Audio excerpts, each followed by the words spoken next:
So, shoutout sa iyo kabayan. Ituturo ko sa iyo ngayon kung paano mag-register ng 1 month gamit ang STC free data. Ayan. So, dito tayo sa phone, i-dial mo lang asterisk 888 number sign. Then, i-press mo lang yung dial. And ilalabas niya yung mga choices ng gusto mong i-select kung ano yung gusto mong i-register as your data. So, meron tayo dito mga choices, special sa 110 reals, sa which is 65 reals, daily STC offer, daily 2 GB offer, daily star offer, and daily unlimited socials, and sawa 45 national and more.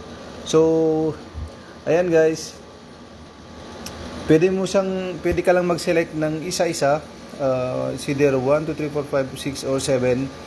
Ilagay mo lang dito yung number kung ano yung gusto mong i-register, then click mo yung send.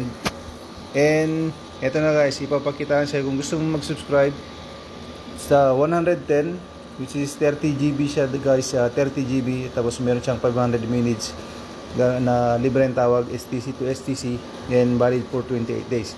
Yan, kung gusto mong mag-subscribe, click mo lang ang 1, then click mo yung send, and magme-message na sa'yo ang STC na naka-register ka na. So, yun lang guys. And see you again on my next tutorial.